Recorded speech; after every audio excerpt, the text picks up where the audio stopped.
I first heard the tale in a dim room that smelled of mildew and candle grease, from a man whose eyes seemed always to be watching the door, as if someone, something, might come for him at any moment. He spoke in a whisper that carried farther than a shout, telling me of a wedding that should have been forgotten, a union bound not by love nor faith, but by a debt that could only be paid in flesh. It was, he swore, in the spring of 1792, in the remote province of Lorraine-sur-View, where the fields were thin and the soil, like the people, yielded only what it could under duress. The groom's name, he said, was Armand de Vol, the last son of a family once fat with vineyards, now stripped bare by famine, levies, and the quiet but constant theft of their dignity. The bride was called Isabeau de Launay, the youngest daughter of the Baron de Launay, whose estate loomed like a carcass picked clean yet still hanging on the gallows of its own pride. Both families had reasons to despise one another, though the cause had long since been swallowed by years of whispered grudges and traded injuries. Yet, against the logic of the village and the wishes of the living, the wedding was arranged, though not by the couple.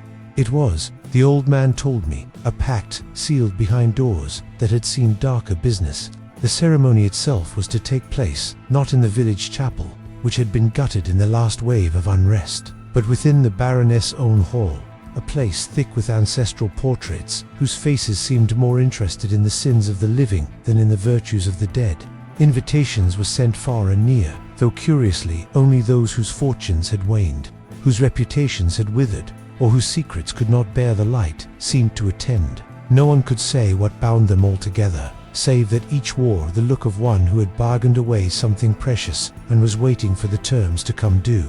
The morning of the wedding was cold for spring, the air carrying a taste like metal, and the clouds hung low as though the sky itself was trying to press the land into silence. Inside the hall, preparations had been underway for days. The servants moved like shadows with their arms full of strange parcels, their hands gloved not for propriety, but to keep from touching what they carried. A great table had been set, longer than was needful, dressed in linen so white they seemed almost to glow in the dim light of the candelabras. Upon it were placed silver dishes of every shape, though none yet filled, and at the far end, raised upon a dais, was a single chair larger than the rest, draped in red cloth. Armand arrived late, his boots still wet from the fields, his face pale with either worry or hunger. The bride had not yet been seen, though her family assured the guests she was preparing. The old man's voice dropped lower as he told me of the moment. The doors to the hall were shut and barred from the inside. No one left after that, though many would have, had they known.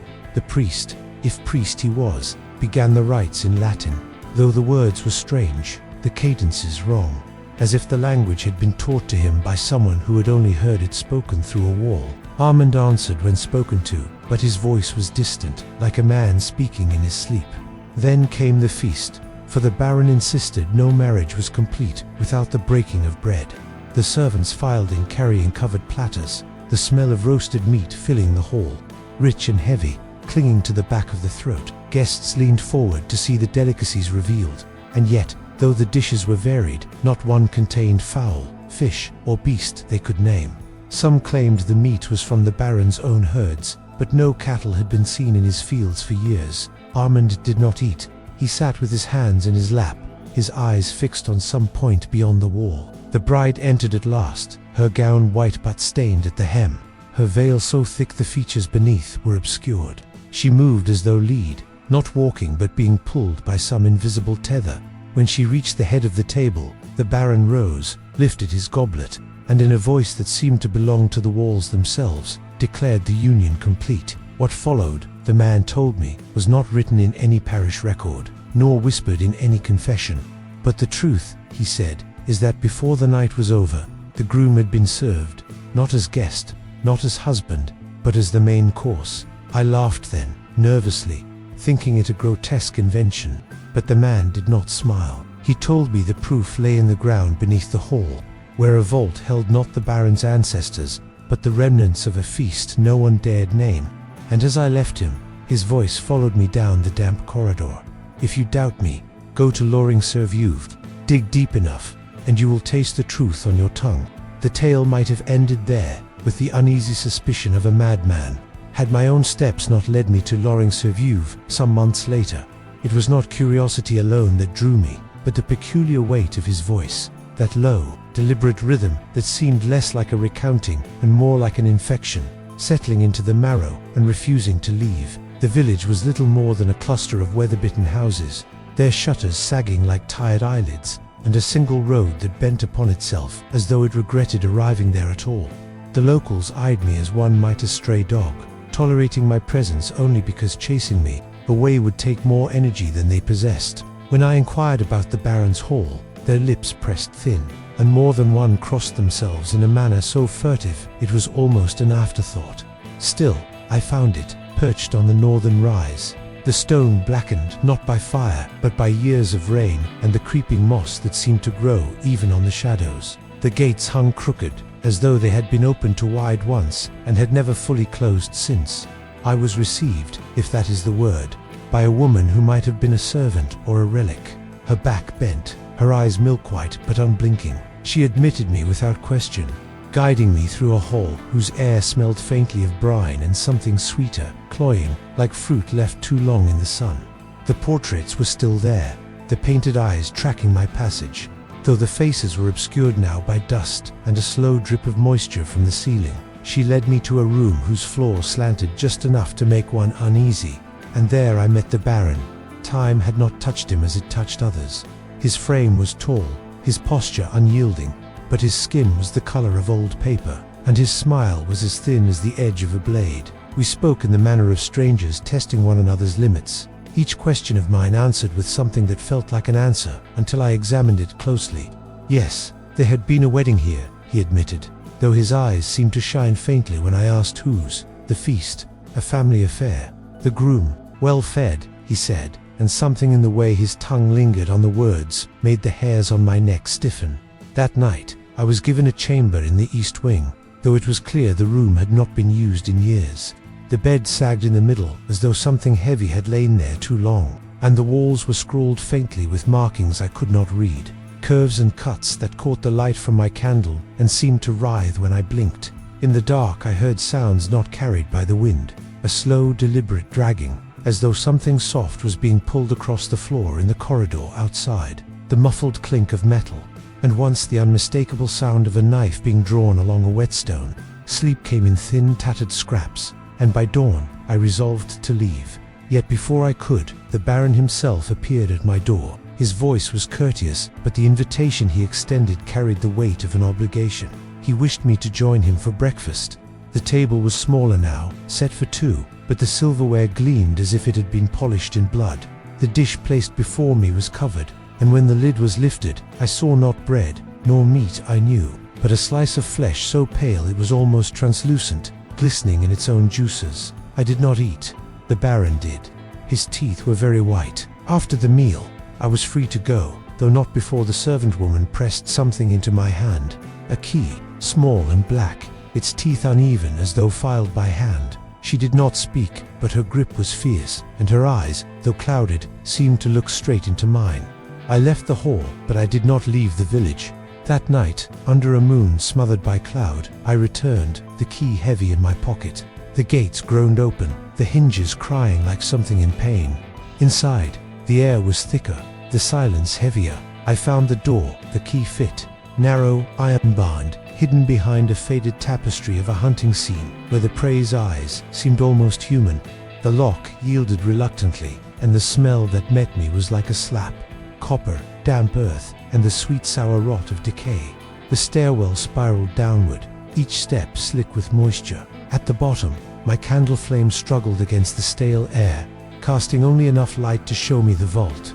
There were no coffins here, no noble bones resting in peace. Instead, the room was lined with hooks, each bearing something wrapped in cloth, so stained it had become part of the fabric itself. Beneath them were long tables, their surfaces scored with deep cuts, and drains carved into the stone floor. In the center stood a single slab, darker than the rest, as if it had absorbed more than its share. I pulled back one of the wrappings. What I saw was not entirely human, yet not entirely otherwise. A ribcage, cleaned with the care of a butcher, the bones as white as the Baron's smile. And there, in the corner, stacked in a small crate, were rings, wedding bands, each engraved with a name. At the top of the pile lay one that read, Armand Duval. I stood frozen in that vault, my breath shallow, as though the air itself might poison me if taken too deep. The candle wavered in my grasp, throwing the hooks into a grotesque pantomime of motion.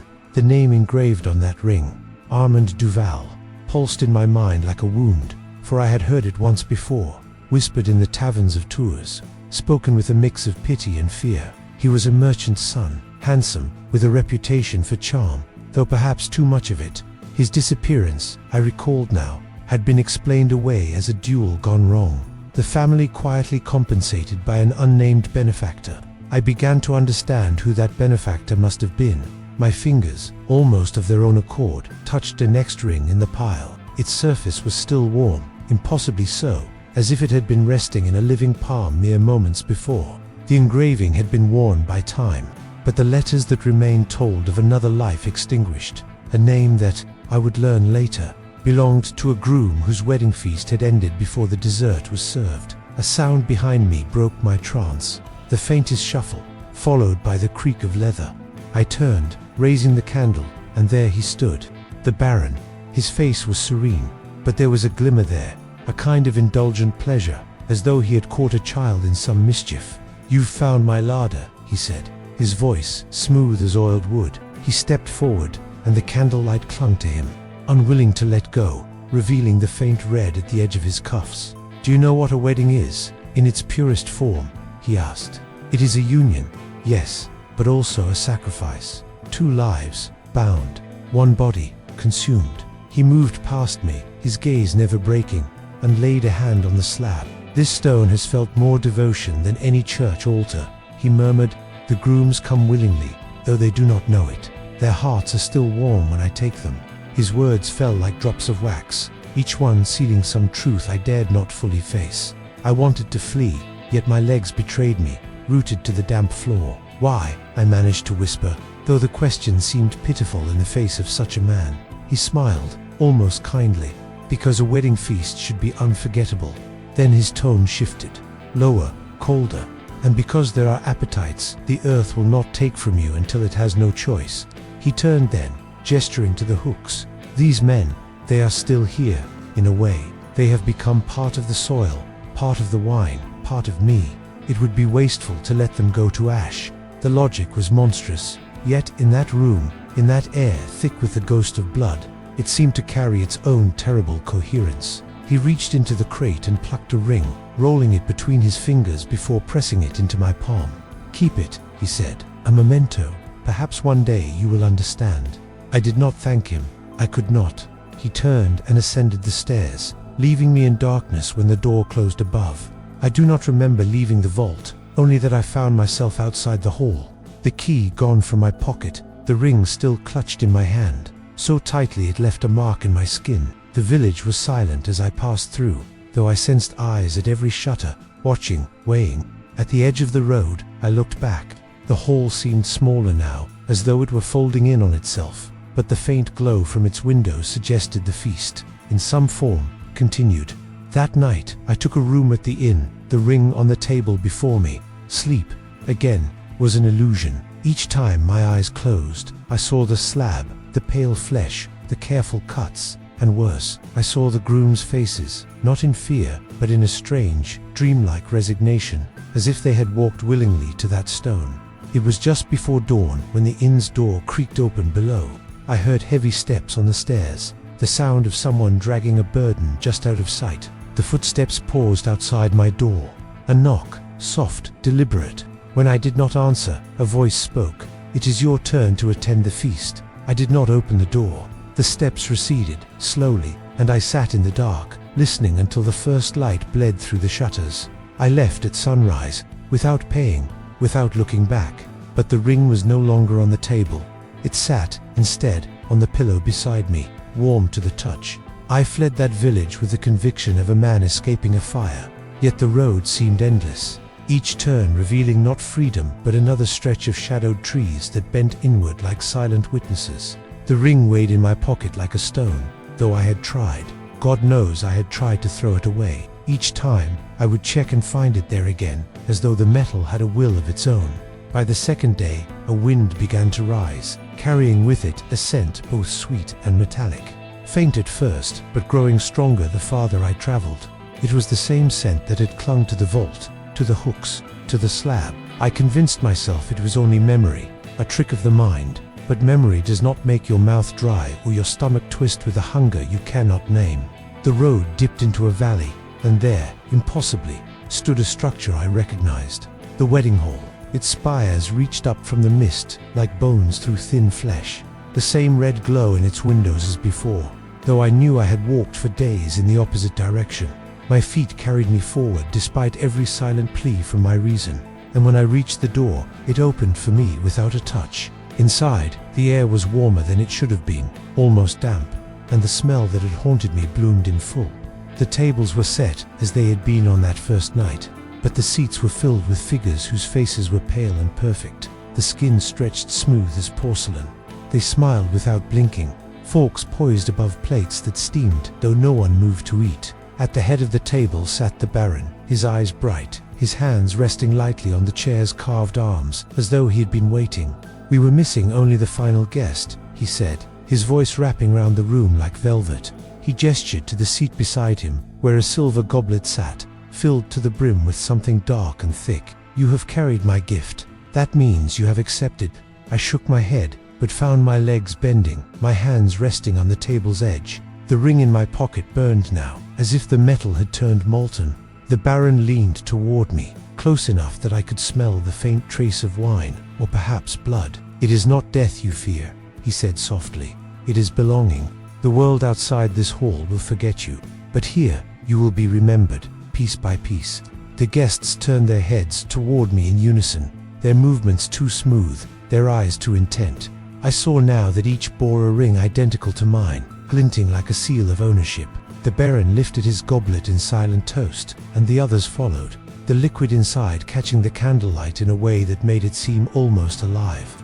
A great door opened at the far end of the hall, revealing the vault below, lit by torches whose flames moved without wind. The slab waited, the hooks empty but ready. Something in my chest loosened then, not acceptance, but a kind of inevitability, as though I had been walking toward this moment all my life. Two of the pale guests rose and came to my side, their hands gentle but firm as they guided me toward the stairs. The Baron followed, humming an old wedding hymn under his breath. At the bottom, the air was thick with the mingled ghosts of 100 feasts. The slab was cool beneath my back, the stone unyielding. The Baron's face hovered above mine, and in his eyes I saw no malice, only a craftsman's focus. "A wedding is not truly complete," he murmured, "until the groom has given all of himself." The last sound I heard was the sharpening of the blade, slow and deliberate, like a bow drawn across a violin. Then the world narrowed to a single point of light, and the ring, my ring, was slipped from my finger. They say the village still celebrates those feasts, that the wine flows richer there than anywhere in France. And if you walk the road to that valley on a certain night, you may hear a hymn carried on the wind. If you follow it, and if the door opens for you without a touch, then you have already been invited. And when you leave, if you leave, you will find a ring in your pocket, still warm, its weight reminding you that some meals are never truly over.